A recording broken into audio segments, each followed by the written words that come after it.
stream. I fucked up and don't know how long my audio was unplugged for. Alright, let's take it from the top. Hey everyone, it's your boy Edgar here.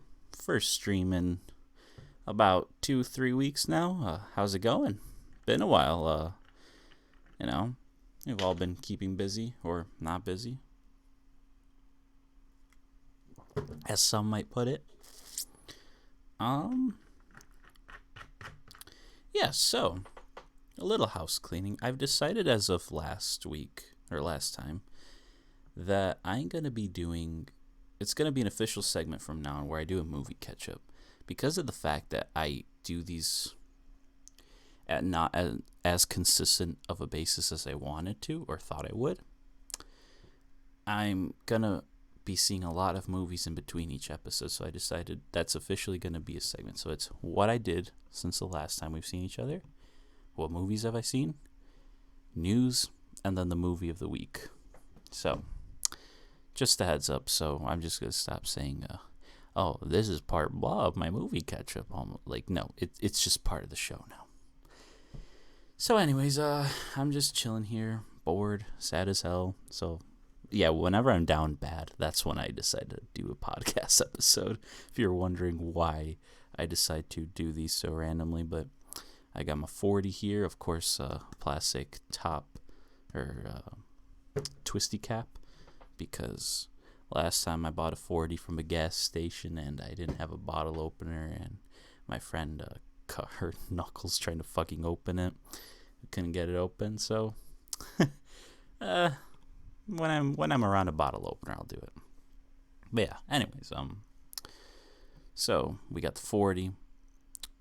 You're sitting down by the fire, hopefully relaxing, laying down. It's been a long day. Just want to unwind, listen to a nice, dashing young man talk about movies for an hour or two. It's going to be great. This time, I'm paying attention to the audio levels so my mic won't disconnect. So what have I been up to? In terms of gaming, only Fall Guys has come out recently. That's pretty good, shout out, but everyone's either playing it or watching it, so I'm not going to talk about that. I have nothing to add. It's fun. I've been playing a bit more Warzone. That's really it. I don't really play video games as much anymore. They're not fun. I did go to the Pac-Man arcade in Schaumburg recently. Yes, I am stupid. I went to an arcade during a pandemic, but it was a Tuesday night. Nobody was there. Oh shit, I forgot to link the Twitch stream. Shit.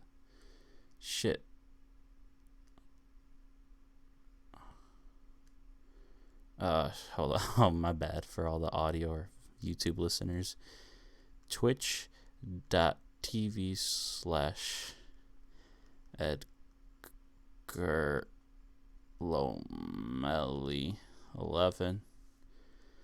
Come through.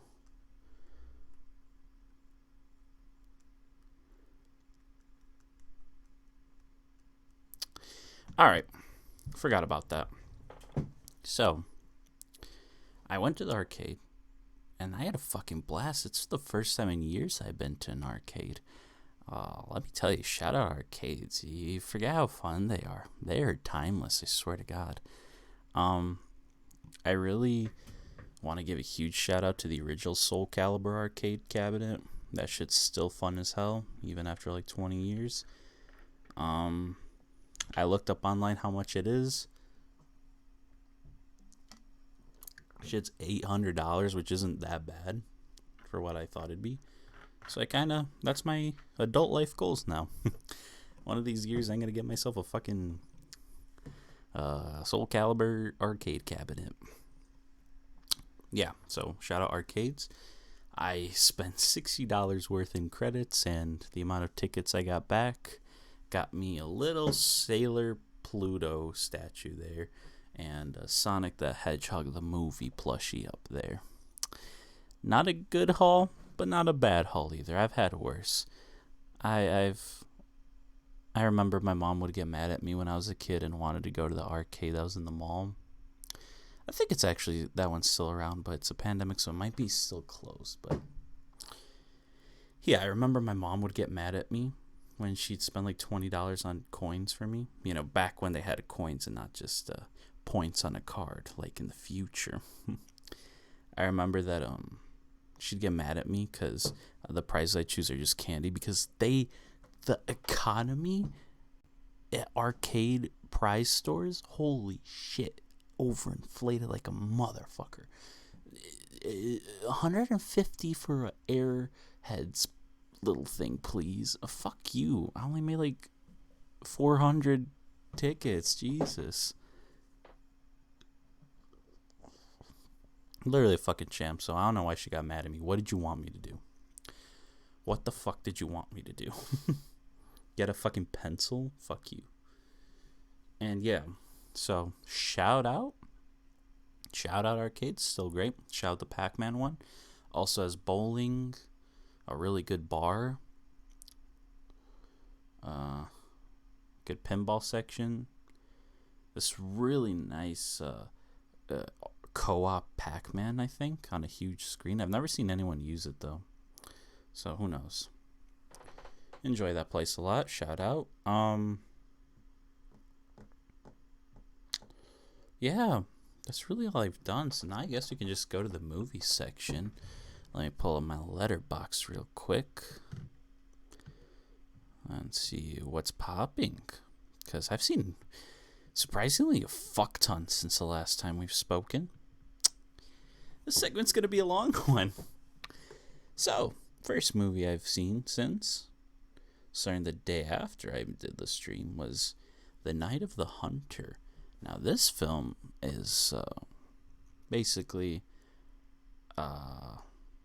this criminal dude steals a lot of money. His last words to his son before he gets caught and arrested is, "Take this money and hide it under some blah, blah, blah." And so then the guy gets taken to jail. And his cellmate is this corrupt pastor who's also a criminal. And so he tells him about his life, where he's from, and that he hid the money somewhere. And so the pastor guy's like, "Ooh, I gotta get my hands on the money." So he goes to the hometown, befriends everyone, charms everyone, marries his way into his cellmate's family. So he marries his cellmate's wife. And so then and the antagonist, main antagonist, he's trying to get the kids. He's like, "Where's the money? Where's the money?" And Robert Mitchum gives an incredible performance where he's just like, leaning on the everlasting arms, which for me was introduced to me by First Reformed. But now this movie has made me scared as shit of that song. Shout out. Nothing like gospels and hymns and Jesus freak music. Love it. Shout out. I love it so much. Might even consider myself accidentally religious again. Shout outs. But the movie's not that good. It has a lot of incredible shots in it. Great directing, great acting, but the pacing is a complete train wreck. Like, the second half, it becomes unbearable, and then the very ending is so corny. She's basically looking at the cameras like, "Children, they're so innocent." It's like, that's what the movie's about? The innocence of children? I fucking hate these kids. They're so annoying. But yeah, not my thing. I really do appreciate a lot that's in it. Like, Robert Mitchum has on his tattoos L-O-V-E, or has on his knuckles tattooed L-O-V and H-A-T-E, which inspired, of course, more famously in Do the Right Thing, where he has the brass knuckles that spout love and hate on each arm, or wrist, or knuckles, fist, whatever. Shout outs. We love Do the Right Thing, and in fact, I love Do the Right Thing so much that I actually want to get the Night of the Hunter way tattooed on me. Get the original inspiration of it all on me, Shout outs. We got Matawan, which is the movie I wanted to initially talk about today, but I just haven't rewatched it or seen it recently enough that I could confidently carry a conversation about it. But It's the most recent criteria. I think I talked about on the last episode. I said, "Oh, I think I have one more coming in." Yeah, I didn't even know what this movie was. I straight up read the description. I'm like, "Ooh, the worker against the big man." That's my shit. So I bought it out of good faith, and it turned out to be quite an incredible film. So, huge shout outs to Montana. Has David Stratham, which is one of my favorite actors. When I saw Goodnight and Good Luck, he absolutely blew me away with his lead performance. Holy shit, that man just screams screen presence. I wish he did more shit. But yeah, he plays a cop in this. He's more of a side character, but he still has enough of a presence. But I enjoy it. Seriously, fantastic movie. True story. It's so engaging, so interesting. Love the way it looks.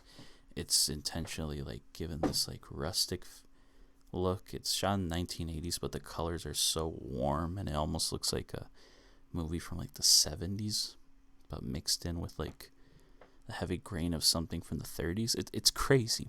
It's crazy. I've never seen a movie look so good just from its film quality. Huge shout outs, but yeah, like I said, as much as I love the movie, I don't remember enough to talk about it in depth, like exactly everything I liked. Alvin and the Chipmunks Chipwrecked. So this is really funny. So I watched this movie for the memes, right? Because it was on HBO Max, and David Cross he gives it not a phoned in performance.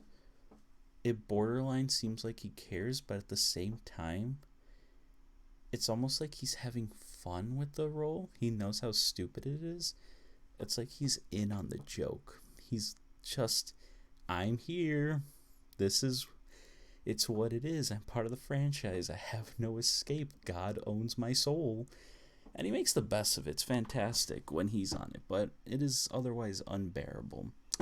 I don't remember what joke exactly it was, but there's one joke in particular that was so bad, I actually just turned off the movie. I might have been like 2/3 of the way through with it, so I'll never know if they escape or not. For all I know, they could have Lord of the Flies and kicked Theodore's fat ass off the fucking cliff. Shout outs, gave that half a star, but David Cross, yes, this is the funny thing. So, just very recently, my girlfriend told me that apparently David Cross is a fucking asshole in real life. She works at this like really fancy restaurant, so a bunch of celebrities are always coming and going. And so one time she served David Cross. She tells me that I actually don't know if it's my business to tell, but because you don't know where the restaurant's located, who she is, or anything, I think it should be fine. But basically, she was serving him one day. He was with like apparently two very hot girls and some older dude who was probably a friend of his, as she put it. And he just always was asking for dumb shit. He's just like, oh, could I have this? Do you guys have this? And she'd say no. And he's like, oh, could you go in the back to make sure? Like, super needy and shit like that. So apparently he's an asshole. We don't stand him anymore. Unfortunately, this means her and I cannot marathon the Alvin and the Chipmunk movies. So that's a damn shame. So, if in case you were wondering, don't watch Alvin and the Chipmunks or any David Cross related content, unfortunately. Home Alone, the Holiday Heist, watched about 10 minutes, already decided, nope, half a star, and backed out. Orpheus, Dorpheus, Warpheus, Morphosis, got a bunch of walruses, Morpheus, Orpheus, Orifices, watching French movies that are borifices. Watching Orpheus drinking a 40 on a podcast. Yo, let's go, boys. That's how we do it. Shout out. Orpheus, not that great of a movie. I was so bored I fell asleep like after the first act. Woke up with 10 minutes left of the movie. Had no idea what was going on. Might be my fault, but still gave it 3 stars because it was kind of interesting, but it was super boring. at the same time. Oh shit, I get the hiccups. Next, watch Modern Times. Got pretty bored. Stopped halfway. Gave it 2.5 out of 5 stars. I'm starting to think I don't like Charlie Chaplin movies for the most part. The Gold Rush, I consider it a masterpiece. I haven't seen The Great Dictator since I was a kid, but I'm definitely willing to watch that again. But Modern Times just seem overly childish, and it's a silent movie made in 1936, so it just seems like a boomer mentality of not being able to let go of the past and accept change. Ironically enough, because it's a movie about modern times and it's about like the over industrialization of things and shit like that, and treating the workers more like machines than the humans they are.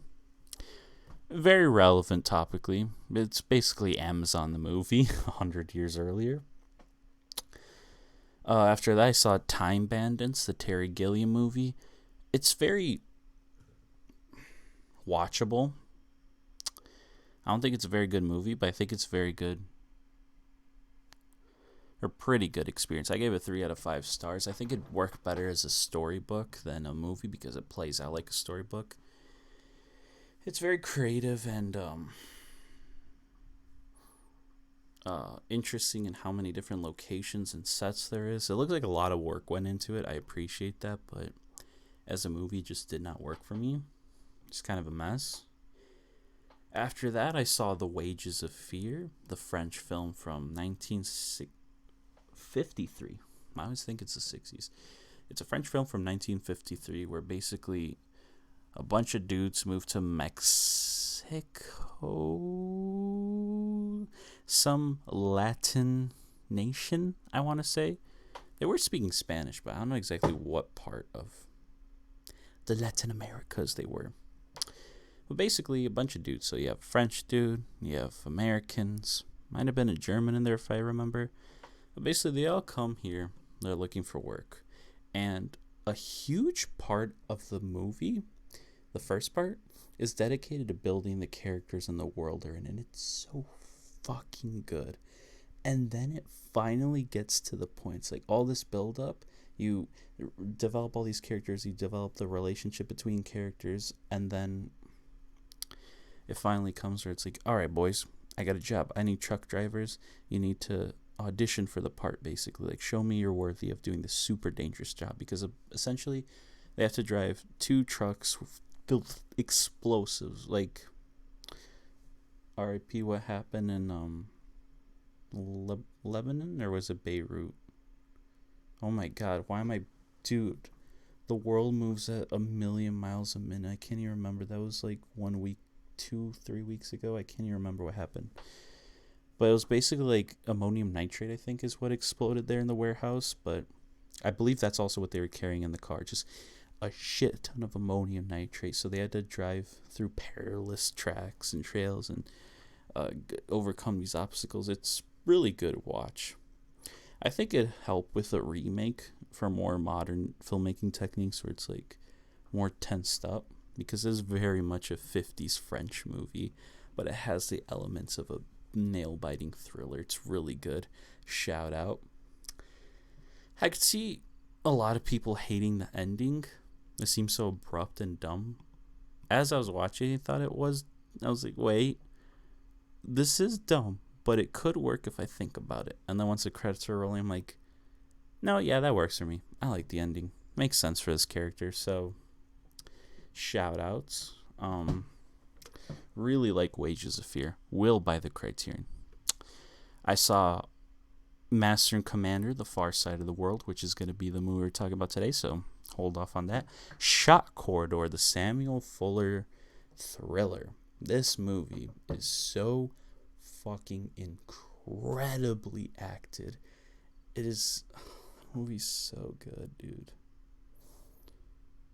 Oh, it's basically a movie about obsession, basically, and it touches on a lot of things. See, this is like a movie that has lots to say because it shows the characters that are in the asylum, but treats them as people, as people with actual pasts and interests and wants, and they kind of give you the story of what happened to them, but not always directly. Like, they say things that you catch on. Like, for example, there's this black patient there who goes off on a tirade about white supremacy and how he hates n words with a hard R. So, like, really, like, straight up explicitly racist against black people, but he's black. So from that you can infer, like, he might have been like some victim of a race crime or something, and from that messed him up in the head completely. Like, there's a lot of things you can infer, and it's just lots of cases like that. Like, they even have a scientist there who worked on the atom bomb who lost his mind and resorted to, like, acting like a child, having the mental capacity of a child. Something like that's really fascinating watch. I absolutely adore that movie. I don't know if it has a Criterion release. I feel like it does. I'm nearly positive, but that's definitely one to watch. I cannot recommend. Shock Order might actually be one of my favorite movies I've seen recently since the last time, so cannot recommend Shock Corridor enough. Oh shit, I just realized I haven't had chat open. Has anyone said anything? Of course not. I probably don't even have any views. Fuck it. We ball. This is a random stream, so I don't expect anyone to watch, you know? Next. A Taxi Driver. This is a South Korean film starring the dad from Parasite, aka Song Kang-ho. I'm not sure how to say his name. I'm sorry. But this movie is excellent. It's based on in May 1980 when Gwangju. In Gwangju, when there was protests. I don't remember the exact stuff, but it was politically related, so because of that, the military was sent in to control the people, but they basically became murdering bastards and actually, like, shot down citizens and stuff, and they tried to keep it a secret from the public, telling them it was all just false bullshit propaganda from protesters or communists. Yeah, that's how they worded it. Communists were just spreading propaganda. So a German reporter goes into Gwangju to document everything that's happening, report it, and share it with the rest of the world. And he can't do it without the help of a taxi driver, which is where our boy comes in. And it's a really touching story. It seems like the most standard true story movie that gets made a lot in the U.S. It plays out a lot like that, but because it's foreign, it plays out a lot better and is much more impressive. So shout out. It probably would have been done worse if it was made in the U.S. Probably give way more credit to the white man. But really, they treat the taxi driver as the main character. They never lose focus of that. Passport to Paris, one of the Mary-Kate and Ashley Cinematic Universe classics. This is the film where they get sent to their grandpa's place in Paris because he's some ambassador of some sort. They get into crazy antics. They fall in love with some pretty ugly French dudes who have terrible French accents that are clearly American. And they just learn a lot about French culture, architecture, French language. But it does become surprisingly touching. I gave this one a 5 out of 10 because it is super 1,000,000% watchable. It's fine. Lots of bad stuff. But it is also quite touching because, like, they really get into the character of the grandpa towards the end. And it's like, oh, he's actually kind of sweet. I'm starting to like him now. He's not an uptight asswad as they portray him at the beginning. Yeah, and there's the guy that's supposed to watch over the girls. He becomes a character of his own, and I really like how they have him have his own character arc. Love it. Shout out. Up next, I watched the Chinese film Airstrike. This is infamous for getting cut in half for its Western release. It is a goddamn mess. I think Adrian Brody's in it. He might have 30 seconds of screen time. The movie's cutting and editing is a complete mess. If you cut out half the movie, it's bound to happen. It is quite ridiculous to the extent that they chop this bitch up. I do not know what the fuck's ever going on. Ever. Like, the times Adrian Brody shows up, it just randomly cuts to him running down hospital stairs saying, "Oh, get them downstairs, go, go, go."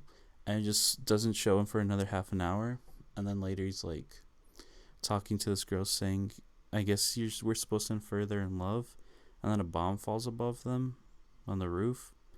I think you're supposed to assume they died, but you're like, why did I ever care? Why is Adrian Brody even in this? It's quite possibly top 10 worst movies I've ever seen. Where the Wild Things Are, the Spike Jonze movie, it made its point, and it was very boring. It looked very nice, so I gave it 3 out of 5 stars. Probably touched a lot of people's hearts, not mine. Hate it. Or I don't hate it. It's just, I did not care for it. But what I did hate, Blow Up. I bought this movie months ago. Didn't open it for months. Finally got around to opening and watching it. It was the biggest mistake in my life. This is the most nonsensical, pretentious bullshit I've ever seen. It sells you that, oh, this is a movie about a man captures a murder while taking a photograph. And so you think it's just going to be blow up or blow out or the conversation, something like that. But it's really not about that at all. They spent an hour meandering and showing an unlikable, ugly-ass photographer being a complete asshole before it gets to that plot point that's advertised. And the scene where he's looking at it is the most boring, mind-numbing 10-minute shit I've ever seen. I've never seen a movie that actually, like, hates you for the expectations you have of it. Fuck this movie. And it's god-awful. I gave it 1 out of 5 stars. I think it's quite terrible. I don't care. They're like, no, he studied modern photography. It's really British. It shows British society. You know how it was in the early 60s. You know, we see the people in clowns dressed up. You see the black nuns. You see the most profound ending. The mimes playing tennis. Were they actually playing tennis? Was the photographer losing his mind? Like, go fuck yourself. What? Why are you trying to give this movie so much more purpose than it actually is? Like, look at it for what it is, dude. You can make inferences, but, like, this movie doesn't even warrant that. Fuck that stupid-ass movie. After that, I watched Top Secret from the people who brought you Airplane and The Naked Gun. Top Secret's pretty good. I can see why it's more culty than those other two. Not as funny. Still very watchable. Got some great bits, but just feels quite empty. It really only elevates to its level that should constantly be at the very end in that fight scene underwater. Won't spoil the gag, but very good. Then I watched Swing Time, the Fred Astaire and Ginger Rogers joint. Very boring. Fred Astaire, this is the only movie where he was ever charismatic until he wore blackface and he wasn't. 5 out of 10. Ichi the Killer, fantastic. Gonna be a highly influential movie for me in my career, I can see already. Very grotesque, very violent, very hard to watch. Love it. 9 out of 10. And last night I finally decided to rewatch Spy Kids 3D. Quite a good movie. That ending battle is on par with Endgame. That's all I gotta say.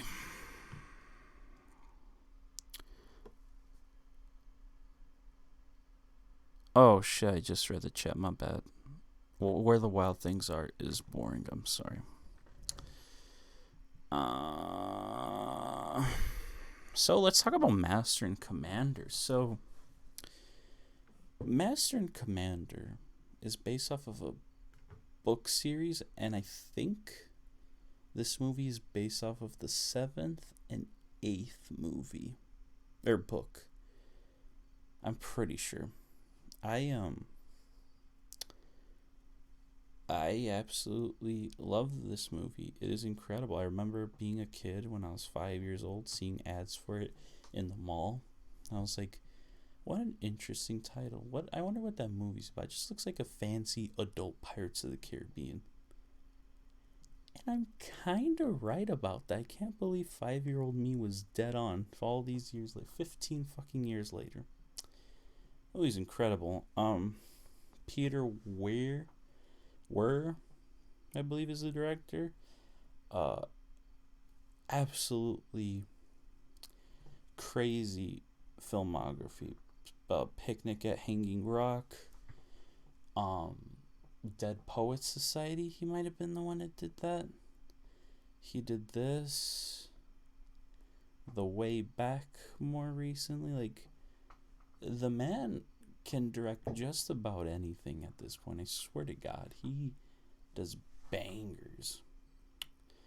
And this one might be my favorite of his I've seen so far. I really like Dead Poets Society, but this is just such an ambitious endeavor because they actually like built these ships and shit.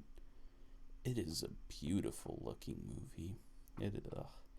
This is one I think absolutely needs the Criterion treatment. It is begging for it. Like, it is near masterfully done. Like, Russell Crowe gives a fantastic performance.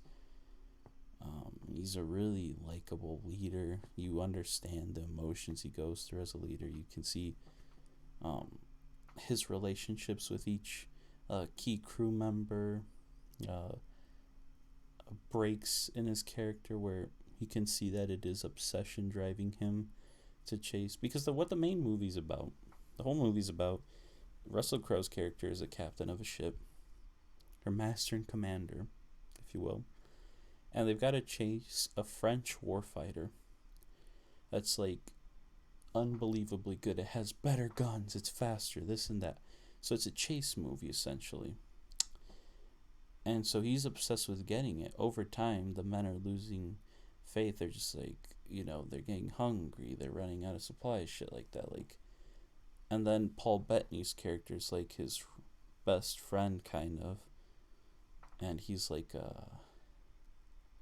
a scientist of some sort. Basically, what he does is he's the medic, but he also like documents animals that they find along the way and stuff like that. So, sciencey, doctory type of thing going on. And so through him, he has to keep in check, being like, "Oh, sir, like, is this worth it? Like, what are you doing this for? Is this for your own obsession, your own glory? Why aren't you doing this for your men and stuff like that?" And they really build, like, this whole movie's Dudes Rock the movie, one of the best Dudes Rock the movies I've ever seen, because it's really at the center of the movie is their relationship, because Paul Bettany's character is the anchor to Russell Crowe. And it's a beautiful friendship. Love it. Love all the characters. You get to know and care for them. The way it's shot, there's a lot of like sweeping shots, but there's also lots of super cramped, tight handheld shots within the cabins. You just are able to feel the overwhelming must and sweat of all these men crammed below to sleep, or when they're below shooting the cannons. It is such an intense fucking movie. It does naval combat like I've never seen before. I love it. It is so visceral. And I really believe that this is the epitome of how historical epic blockbusters should be done. Because it really goes for it, man. It's just like, it's a movie, takes place on a boat on an island. That's pretty much it the whole time. It's crazy how it's able to stay so engaging, and things are always constantly happening. And like I say, the heart of the relationship is the characters. So I guess I can talk spoilers now. So it starts off with a very intense battle where at first the watch guy is watching, and he thinks he sees a freighter in the distance, but then he sees it, and when he looks back, it's gone, and it's all just a bunch of fog. So he reports it, and nobody sees anything. And so Russell Crowe's like, "Did you see anything?" To the other guy, he's like, "No, sir." So he's like, "All right, well, you did good for reporting. Back to your post." But then a few seconds later, they take another look, and sure enough, it's there. Or they're looking, and then you just hear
Hello.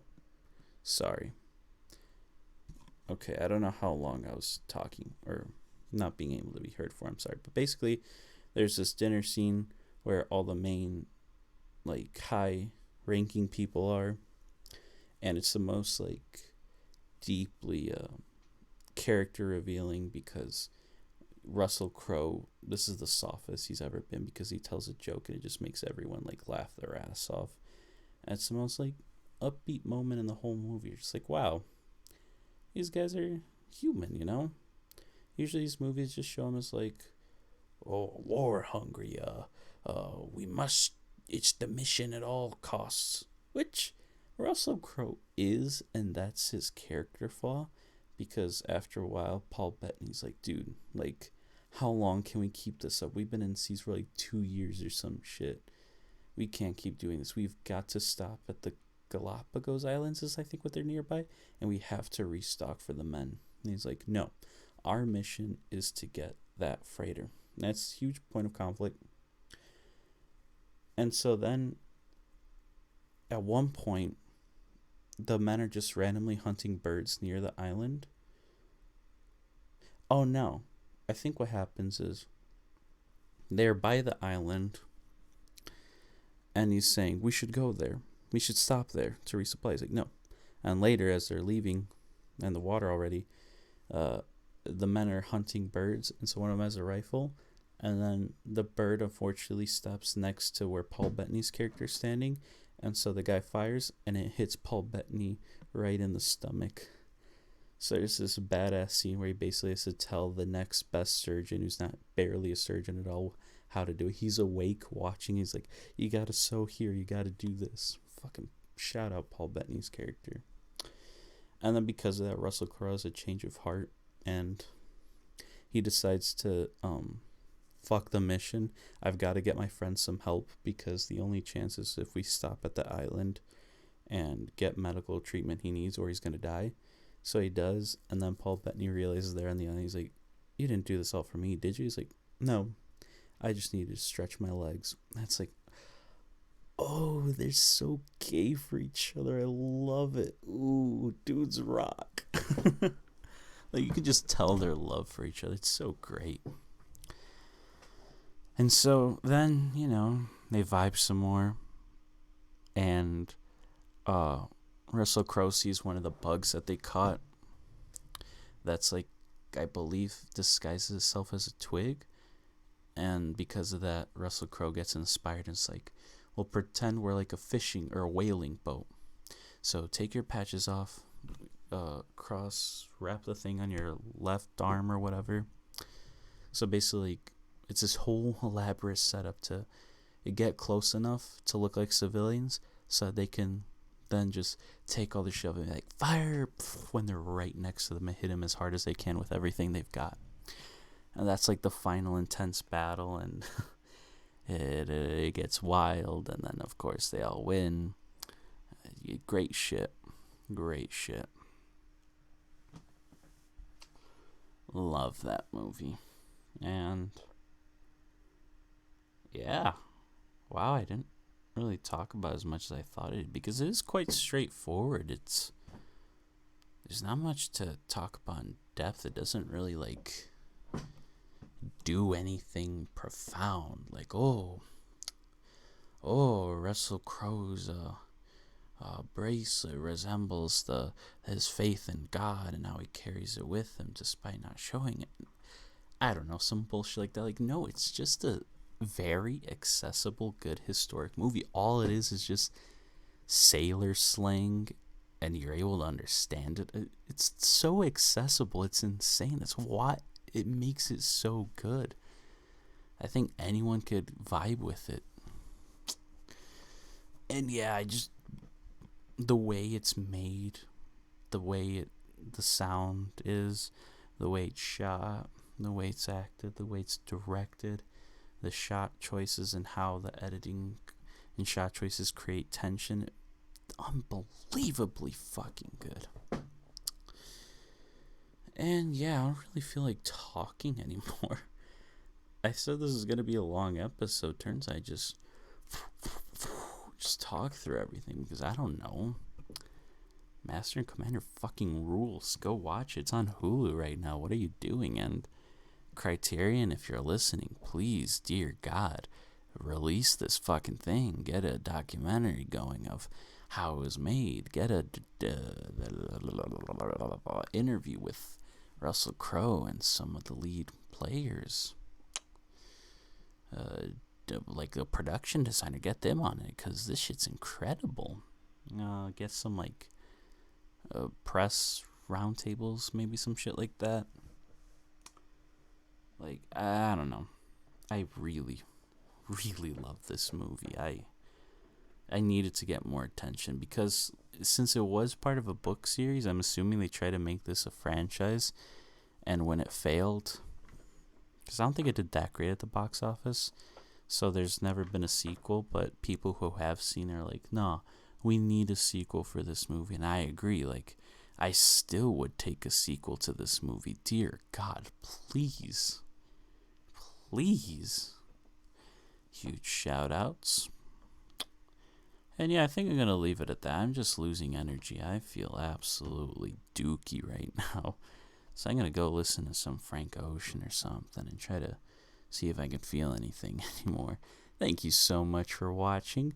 Make sure to hit that like button if you're watching this on Twitch. Hit that follow button so you can see whenever I go live. If you're watching this on YouTube, make sure to hit that like button, subscribe, comment what movie I should do next, comment your thoughts about any of the movies I talked about. Yeah, maybe next week I'll do Matawan, or maybe I'll try to rewatch it and try to talk about that because it is a beautiful movie. Or maybe I just really don't have it in me anymore to talk about movies properly in depth like I used to. I just don't have anything to say anymore. Just, yeah, it's good. I like the way it looks. It's well made. I enjoyed my time with it, so 5 stars. But yeah, until next time, guys, I'm going to go do my thing. Hope you guys are staying safe, doing your own thing, and have a wonderful, wonderful time. And don't stop watching movies, baby. Ow!